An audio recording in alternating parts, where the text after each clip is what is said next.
bagian daripada amal soleh. Berapa Sedangkan kalau di kita, kalau yang diwajibkan itu 2,5%. Oke, berarti masih ada sisanya lah ya buat orang itu sendiri ya. Ya, betul. Oke. Betul. Itu dia. Nah, kalau kami di Islam sama seperti kaidah yang ada di dalam kaidah yang ada di dalam Yudaism, dalam hal ini bahwa amal soleh itu mengampuni dosa, akhi. Amal soleh mengampuni dosa, sedekah. Ada kan di dalam kitab Amsal, sedekah itu menghapus dosa. Sama di kita. Tapi teksnya nggak sedekah, diganti sama mereka. Iya, diganti sama padahal mereka. Teksnya dalam bahasa Ibrani sedekah. Sedekah. Orang dari maut. Sama. Tapi kita yang belajar tentang kitab mereka paham bahwa ternyata di situ sedekah, tapi mereka ganti. Sementara di Islam sedekah itu menghapuskan dosa. Itulah. Sama seperti ketika mereka menuduh umat Islam menyembah Hajar Aswad, kemudian Hajar Aswad menghapus dosa. Mereka nggak paham bahwa yang dimaksud di sana adalah ketundukan terhadap perintah, berserah diri kepada perintah tersebut.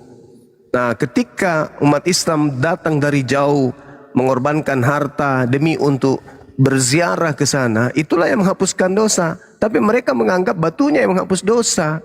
Inilah kelemahan mereka, selalu mengarahkan Islam itu kepada agama yang tidak sesuai dengan kaidah Islam itu sendiri. Sedangkan agama mereka sudah nyata-nyata pagan, tapi selalu mengatakan kami ini bukan pagan, kami ini agama dari langit, kami ini samawi, kami ini pelanjut tongkat estafet dari agama orang-orang Israel, kata mereka. Padahal itu tidak sesuai dengan fakta kalau kita ikuti apa yang ada pada mereka. Seperti itu, akhi. Terus yang 2,5% itu hanya berlaku bagi yang mampu aja. Kalau yang tidak mampu justru mereka yang menerima zakatnya. Sama. Itu waktu lugat tamunan tuh bentuknya apa? Zakat atau sedekah? Sedekah. Oh, sedekah. Oke. Iya. Jadi sedekah itu tidak melihat agama apapun, itu boleh. Seperti itu, akhi. Oh gitu, kalau sedekah nggak harus melihat agamanya atau keyakinannya ya? Iya, siapapun, fakir miskin, anak yatim, apapun agamanya, di Islam itu boleh. Oh, oke.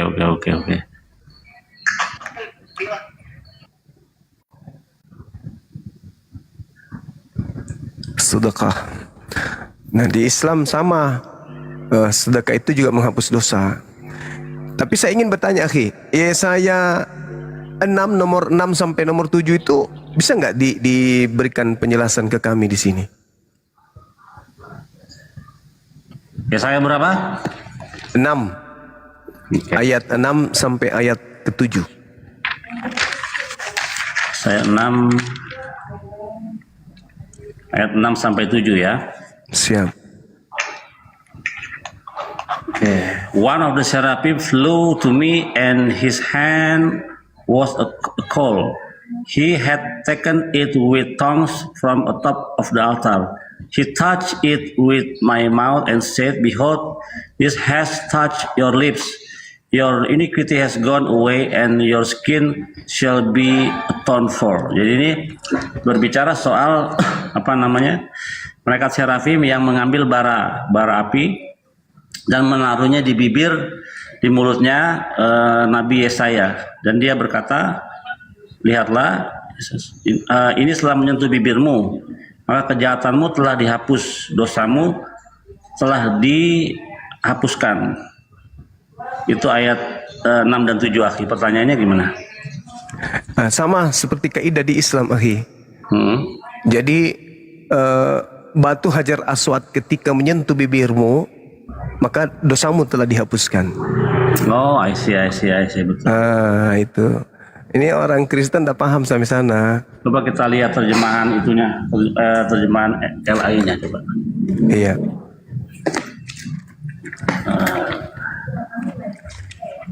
Saya 6. ayat 6. Oke. Tetapi seorang daripada cherubim itu terbang mendapatkan aku, di tangannya ada bara yang diambilnya dengan sepit dari atas mezbah. Ia menyentuhkannya kepada mulutku serta berkata, lihat, ini telah menyentuh bibirmu, maka kesalahanmu telah dihapus dan dosamu telah diampuni. Oke. Sama Jadi, kan? ya, jadi itu salah satu cara pola penghapusan dosa kepada Nabi Yesaya ini. Gitu. Jadi dengan bara api itu, ya batu bara itu, dosanya Yesaya ini diampunin. Gitu. Ah. Berarti Tuhan hanya memberi syarat. Sama seperti menyembelih kurban hewan. Itu hanya syarat, bukan hewannya yang menjadi kurban. Yang menjadi penebus dosa, bukan. Tapi ketaatan manusia mengikuti perintah. Apa yang diperintahkan oleh Tuhan itu yang dilakukan, menyebabkan dosa-dosanya dihapuskan. Sama seperti ketika ada perintah, angkatlah batu ini. Setelah kamu mengangkatnya maka kamu akan mendapatkan duit. Nah, apakah batu yang diangkat ini yang memberikan duit? Tidak. Bukan. Tapi pekerjaan mengangkat batu ini menghasilkan duit. Sama seperti itu. Lagi Tapi juga korban sembelihan itu bukan dimakan oleh Tuhan, karena Tuhan tidak makan. Korban itu dibagi-bagi. Ya, kalau dibagi-bagi. Di dalam konteks Torah, korban itu diberikan kepada orang-orang Lewi yang tidak punya bagian tanah, sehingga mereka makannya dijamin dari situ. Jadi diberikan kepada sesama orang juga, bukan untuk Tuhan karena nggak perlu makan. Ya, itu diterangkan juga di Al-Quran itu, tentang umat terdahulu, kurban hewan itu bukan kurban manusia, tapi kurban hewan, dan itu sudah disyariatkan. Tapi sebenarnya sudah jelas ya dalam kitab Imamat bahwa yang kriteria untuk menjadi penghapus dosa itu korban darah hewan. Hewan. Ya. Kalau dia mampu, orang kaya dia bisa sapi. Kalau nggak mampu dia bisa kambing atau domba. Kalau nggak mampu lagi dia bisa burung. Kalau nggak mampu lagi dia bisa tepung. Nah, dan itu semua bukan darah manusia. Itu yang bukan darah manusia atau korban manusia, betul lagi. Itu jelas loh. Apa mereka nggak sadar membaca kitab mereka yang di dalam perjanjian lama itu bahwa korban itu dari darah hewan? Ini intinya itu hanya dijadikan sebagai pelengkap saja. Pada dasarnya itu hanya untuk menutupi ajaran mereka yang asli. Jadi bukan mereka menggunakan data kitab terjemahan lama, kitab perjanjian lama itu sebagai penopang keyakinan mereka, bukan.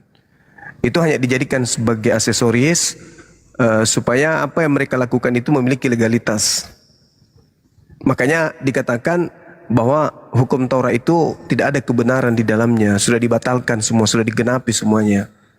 Jadi dibawa-bawa hanya untuk sekedar melengkapi saja ajaran mereka. Karena kapan mereka tidak menggunakan perjanjian lama, maka murni perjanjian baru saja, maka ketahuan apa yang saya sampaikan dari tadi siang, dari tadi malam, bahwa mereka ini Paulus di dalam Kisah Para Rasul 17 itu agnotos theos yang diperkenalkannya, dewa-dewa. Begitu. Nah, itulah juga alasannya mungkin kenapa mereka tidak menggunakan perjanjian lama dalam bahasa Ibrani. Karena kalau mereka menggunakan bahasa Ibrani, ketahuan bahwa itu adalah kitabnya Yahudi. Begitu juga perjanjian baru, kalau mereka mempertahankan bahasa Yunani, maka akan ketahuan bahwa di situ syarat mitologi Yunani.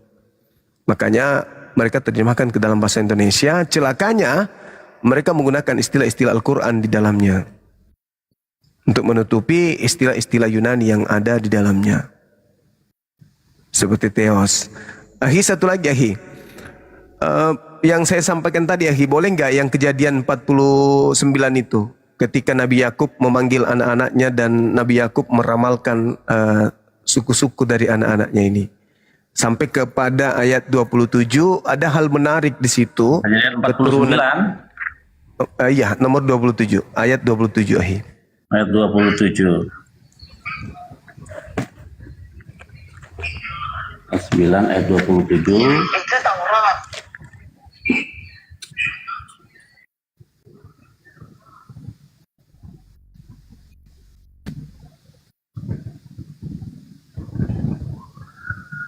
Ya, 49 ayat 27 ya. Siap. Benyamin, yang ini ya, Benyamin ya, 49 ayat 7. Iya. Benyamin adalah seperti serigala yang menerkam. Pada waktu pagi ia memakan mangsanya, dan pada waktu siang ia membagi-bagi ramnya. Nah, Jadi itu. Benyamin ini suku yang dianggap seperti serigala. Tapi Iya. ini tidak berbulu domba di sini. lanjut. Allahu Akbar, Masya Allah. Jadi Benyamin itu lakumu kelak seperti serigala. Nah, Yesus mengatakan kepada kaumnya, muridnya kala itu, waspadalah kepada serigala. Nah, ada ayatnya itu. Ada. Coba di mana? Matius 7 nomor 15. Oke. Ini jadi Aki Zuma yang ngajarin aku perjanjian baru nih. Matius berapa? 7:15. 15.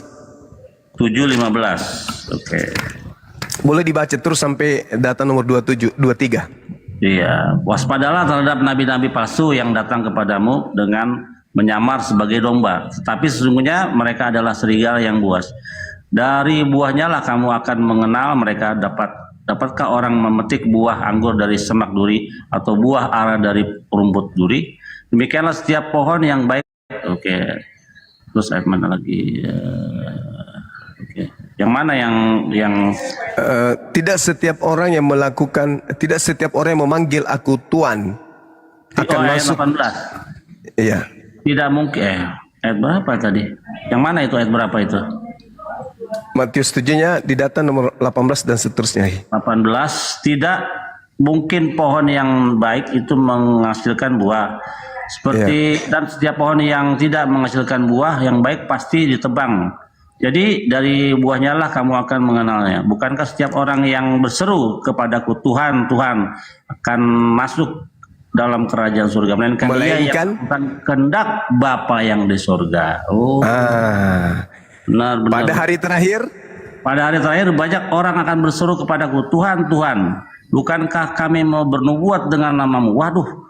Dan mengusir setan demi namamu, dan ini luga nih, dan mengadakan banyak mujizat demi namamu juga. Pada waktu itu aku akan berterus terang kepada mereka dan berkata, aku tidak pernah mengenal kamu. Nyala engkau daripadaku, kamu sekalian yang berbuat kejahatan. Waduh. Jadi sekarang permasalahannya adalah siapa di kalangan kita, Yahudi, Islam dan Kristen yang memanggil Yesus Tuhan, bernubuat, bermujizat? Ada lah. Kalau kita nggak ada. Tapi mereka. Iya, paham. Waduh, ini saya baru tahu nih maksudnya ke situ ya. Berarti yang diusir siapa ini? Yahudi, Islam atau mereka? Mereka lah yang menyebut Yesus Tuhan. Coba aku ulangi lagi ya, aku ulangi lagi. Iya. Biar lebih paham. Mana tadi? Pada hari terakhir banyak orang akan berseru kepadaku. Wah.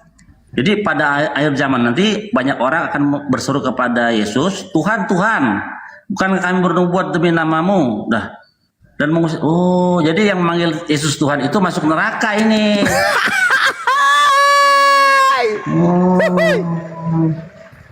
Karena Yesus mengajak. Bagaimana mereka menjelaskan ini? Mereka mengatakan bahwasanya mereka mengakui bahwa di kalangan kami memang ada memang, kata dia. Tapi kan yang memanggil Yesus Tuhan. Nah, itu dia masalahnya. Ini secara tekstual loh. Makanya waspadalah kepada nabi-nabi palsu yang datang kepada kamu. Menyamar seperti domba, tetapi sesungguhnya mereka adalah serigala yang buas. Paulus mengaku bahwasanya aku adalah keturunan Benyamin. Oh, di mana itu? Di dalam Filipi 3 nomor 5. Waduh, apa dia? Sadis ini. Masalah generasi. Gitu. Waduh, kacau ini. Oh, berarti ya itu benar tadi. Makanya kita tadi lari ke kejadian tadi ya. Oke, oke, oke, oke, oke. Yakub loh, seorang kalau di kami nabi beliau itu. Nabi Yakub menceritakan kepada keturunannya. Betul, betul. Itu sebelum dia mati. Ya, Iya, sebelum mati, ya. Nabi Yakub memanggil semua anak-anaknya. Betul, betul. Menubuatkan laku keturunan daripada anak-anaknya Nabi Yakub. Baru orang dia lambat. Udah tahu kayak gitu kan, laporkanlah kata Anda. Apa logika? Katanya dia main ganas itu katanya